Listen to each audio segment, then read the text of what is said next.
All right, you lot ready for some hardcore football shit? Let's do it. We're diving headfirst into one of the most brutal rivalries this sport has ever seen. Oh, yeah. And what's that?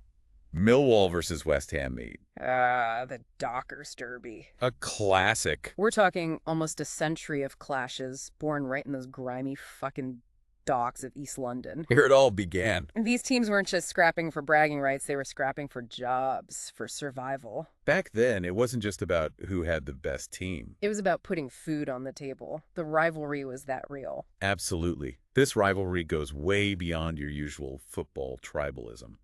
We're talking cultures clashing, social classes at war, and enough violence to make your head spin. All fueled by a deep-seated economic struggle, mate. Yeah. These guys were fighting for their livelihoods. So let's rewind the clock back to the fucking 1800s. Back when the air was thick with coal smoke. They had Millwall Athletic and Thames Ironworks, that's West Ham before they got all posh. Formed by rival dock workers, no less. Competing for the same scraps of work, the same bloody paychecks. Imagine that, score a goal, and you might just nick that bloke's next shift. It was mental. That economic rivalry, that's what truly set the stage for this blood feud. It wasn't just about pride, it was about survival, man. And it got bloody, didn't it?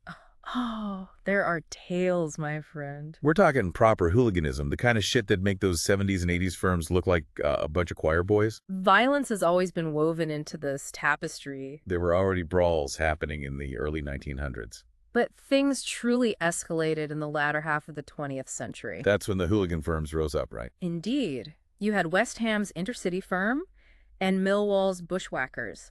They took this rivalry to a whole new level of brutality. These weren't just drunken scraps after the match, were they? No. These firms were organized, they had their own codes, hierarchies. And a disturbing appetite for violence. Stabbings, riots, even a death in '76 when a Millwall supporter was thrown off a train. That's grim, mate. A dark chapter, no doubt. And that incident, it fueled the hatred for years. It became part of the rivalry's story. With chants and taunts referencing the tragedy. A stark reminder of how far this rivalry can spiral. So let's cut the crap and talk about 2009. Yes. Upton Park. That riot was like something out of a fucking horror movie. It was shocking, even by the standards of this rivalry. The scale of the violence inside and outside the stadium, a Millwall fan stabbed before the match even kicked off. It's insane. It wasn't just a few idiots losing their heads. The police, they said it was planned. Organized chaos. It showed that even after all these years, this hatred, this need for mayhem in the name of your team, it was alive and well. It's a curious thing, though. Amidst all this intensity, there have been moments of unity. Do tell. After Bobby Moore, the West Ham legend, passed in '93, Millwall fans left tributes at Upton Park. Really? And more recently, both sets of fans came together to raise money for a young West Ham supporter battling cancer. Well, that's surprisingly heartwarming. But let's not kid ourselves. This rivalry's foundation is built on pure hatred, and that's not changing anytime soon. These two teams would happily see each other relegated to the fucking non-league just to deny the other a win. I think you're being a bit harsh. There's passion, yes, deep-seated tribalism, sure, but I wouldn't say it's all hate. Oh, come on. There's a respect there, born from their shared history, their working-class roots. They understand they're two sides of the same coin. Okay, maybe respect is pushing it a bit. But you do have a point. This rivalry wouldn't be so legendary if it was just mindless violence. There's something more, something that keeps these teams locked in this never-ending battle. What is it? What indeed? One of the most fascinating things is how this rivalry has endured even though both teams have moved stadiums multiple times. Millwall crossed the river to South London back in 1910. West Ham went east to Essex and then back to East London. But the intensity, it never faded. You're right. They could move to opposite ends of the earth and it wouldn't matter. It's in their blood and their DNA. Have they ever actually played in the same league, or was it all just kicking the shit out of each other in cup matches? They haven't crossed paths that often in league competition, to be honest. They've spent most of their history in different divisions. Makes sense. But when they did meet, oh boy, it was always a powder keg. Let's be honest, neither team is exactly a giant of English football. Yeah, hold on. West Ham's got a few FA Cups, but Millwall, their trophy cabinet's probably emptier than a nun's knickers drawer. You can't dismiss them entirely. Millwall did win the second division in 1988, you know. That got them into the first division for the first and only time. Danielle. And that season, they actually finished higher than West Ham. No way. Those bastards actually got the better of the Hammers in a league season. That must have pissed off the West Ham faithful something fierce. Tell me more. Tell me more. I need the juicy gossip. Well, it was the 1988-89 season. Millwall, the newcomers, they finished a respectable 10th.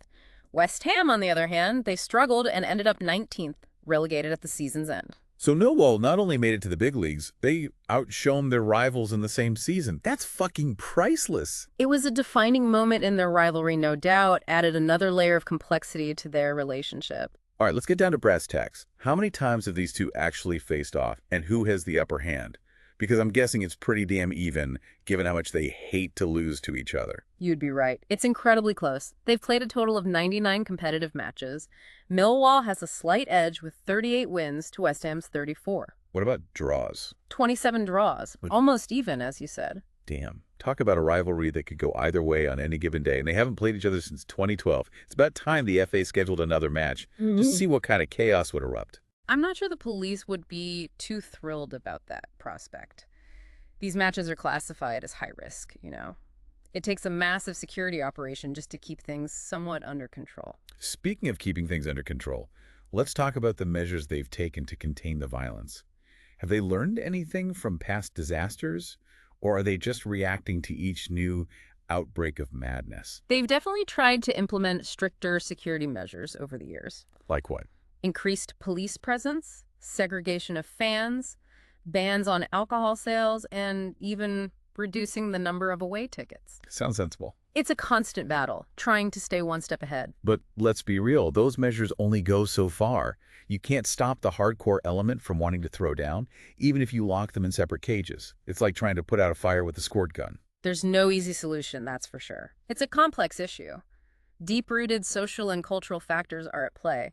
But there have been some positive signs, like the joint efforts to raise money for charity. Yeah, we talked about that earlier. It suggests that maybe, just maybe, there's a glimmer of hope for a more peaceful future for this rivalry. Let's hope so. But in the meantime, let's move on from the violence and talk about the players. Have there been any who dared to cross the divide, to wear the colors of both Millwall and West Ham? It's the ultimate betrayal, isn't it? You'd think so.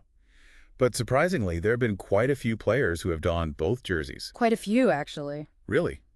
Spill the beans. I need some ammunition for my next pub argument. Well, there are some familiar names on the list. Teddy Sheringham, for example, he had successful spells at both clubs. Sheringham, as in The one and only. He scored over 100 goals for Millwall and then went on to win trophies with West Ham. The guy who famously scored for Manchester United in the '99 Champions League final. He played for both these teams. That's mental. What other traitors are on the list? You've also got Neil Ruddock, a tough tackling defender. He played for Millwall in the early 90s and later joined West Ham. And then there's Don Hutchison, a Scottish midfielder who also had spells at both clubs. It's more common than you think. So these players were basically double agents infiltrating the enemy camp. I bet they had some interesting stories to tell about their experiences on both sides of the divide. Imagine the pressure, the scrutiny of playing for a team your former fans despise. It must have been a unique experience, to say the least. Makes you wonder about their mindset. What kind of mentality do you need to handle that level of animosity? All right, before we wrap up this part of the deep dive, I want your take on something. Why do you think this rivalry has endured for over a century? I mean, we've talked about the history, the violence, the economic factors, but there's got to be something deeper at play, something that keeps this fire burning. What's the secret ingredient of the Millwall-West Ham rivalry? It's a potent cocktail of factors, that's for sure. The working class roots, the shared history, the close proximity, the intense competition, the tribalism, the need for identity. It all plays a role. It's a clash of two communities, two sets of values, two ways of life. So it's more than just football. Much more. It's about pride, about belonging, about defending your turf, even if that turf is just a shitty pub in the shadow of a shipyard. It's about all of those things and more. It's about the stories we tell ourselves, the legends we create, the heroes and villains we celebrate. It's about the need for something bigger than ourselves, something to believe in, something to fight for. So we've talked about the bad blood, the history of violence, even the players who dared to cross the divide. But there's still so much more to unpack. In the next part, we'll dig deeper into the psychology of this rivalry, the cultural factors at play, and maybe, just maybe, we'll try to find a glimmer of hope for a less bloody future. Stay tuned. This shit's about to get real. All right, we've scratched the surface of this brutal rivalry, but let's really get under the skin of it. Yeah, let's pry open those thick skulls and have a look around. Why this deep-seated hatred? Why do these fans tick the way they do? It's a bit more complex than just a testosterone overload. Think about the roots of these clubs. They're embedded in working-class communities where life was a fucking grindstone. Loyalty was paramount. It was everything. Right. Your factory, your mates, your team. Exactly. Supporting your local team was a way of life, like a badge of honor. So it's that mob mentality. You're born into it and you defend your colors no matter what. Sound a bit unhealthy to me. Oh, there's an element of that for sure. It's about solidarity, having each other's backs, but also defining yourself in opposition to the other. The more you hate West Ham, the more you love Millwall. So a bit like a fucked up love-hate relationship then. In a way, yes. But for many fans, the rivalry is also about camaraderie, shared experiences, rituals, chants, banter. Banter? You call that shit banter. Well, it's their version of it. It gives them a sense of belonging to something bigger than themselves. Belonging, you say. So it's like a religion then, with its own saints and sinners. You could say that. It has a sense of devotion, ritualistic behavior, a shared mythology. The stadiums become their temples. The players are warriors battling it out on the pitch. Exactly. It's fascinating how these rivalries can take on such a life of their own. It's crazy. So how the hell did this seep into the culture at large? We're talking books, films, documentaries. This shit's gone mainstream. Well, the media loves a good story, don't they? They played their role in amplifying this rivalry. The good old media circus, stirring the pot. Those stories of violence, the images of hooligans clashing, it all became part of the narrative, and the narrative fuels the next generation of fans. So a vicious cycle then. They hype it up, the fans buy into it and act out. They're practically trying to live up to that reputation of being the most savage fans in England. You could argue that the rivalry becomes a self-fulfilling prophecy. But it's important to remember, not all fans are violent thugs. The vast majority are passionate supporters who just love their team and want to see them win. Right.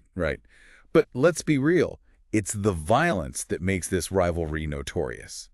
That's what sets it apart from all the other petty squabbles in football. Now, I think that's a dangerous way of thinking.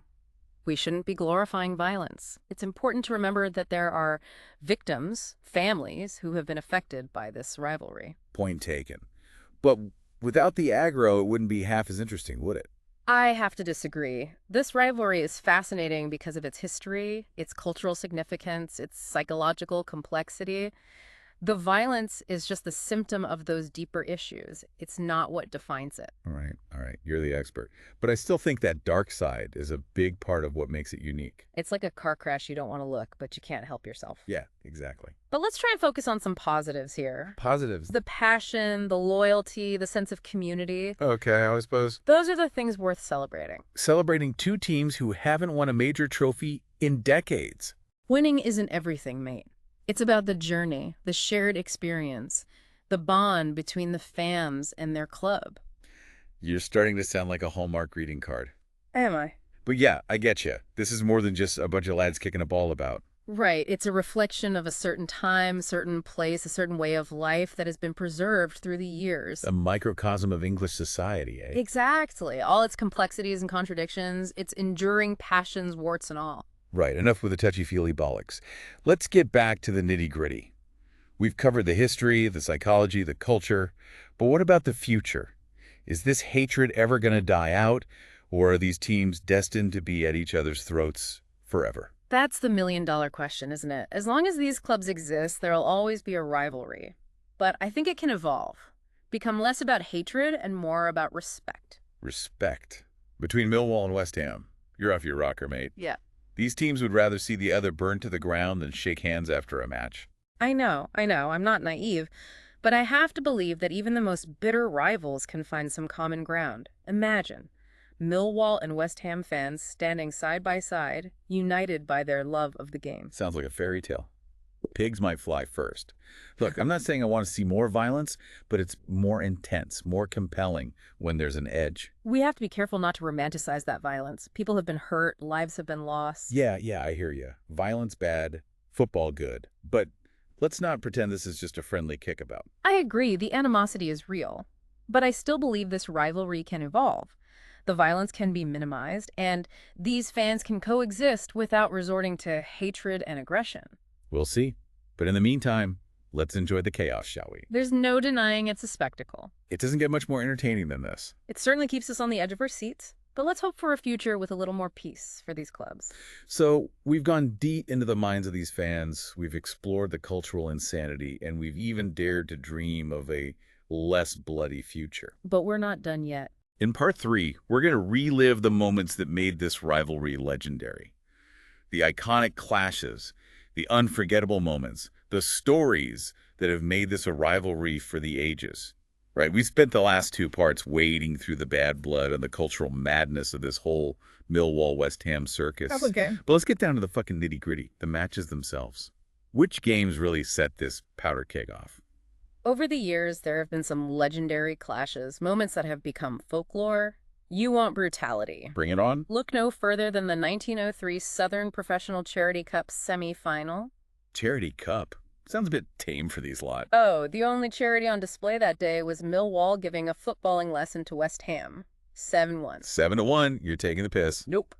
Still the biggest win in the history of the rivalry. I bet that one still stings for the Hammers. Absolutely. The kind of result that echoes through generations. At least you want to print it on a t-shirt, wave it about in their faces. Speaking of legendary beatdowns, we can't forget the Mother's Day Massacre of 2004.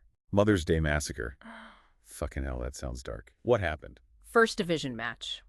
Millwall hammered West Ham 4-1. Another spank. A total domination. A bloodbath. And it earned that nickname for the sheer humiliation inflicted on West Ham, on Mother's Day no less. 4-1 on Mother's Day. That's got to be worse than getting your car keyed. What about those moments on and off the pitch that really cemented this rivalry as something truly mental? Oh, there are plenty. Iconic goals, dodgy referee calls, sheer moments of madness. But one that springs to mind is that plane stunt in 2011. Plane stunt? Hold on, did someone try to land a Cessna on the pitch or something? Not quite, but it was a stroke of genius. West Ham were playing Wigan, desperately needed a win to avoid relegation. High stakes. And at a crucial moment, this light aircraft flies over the stadium with a banner trailing behind it. Avram Grant, Millwall legend.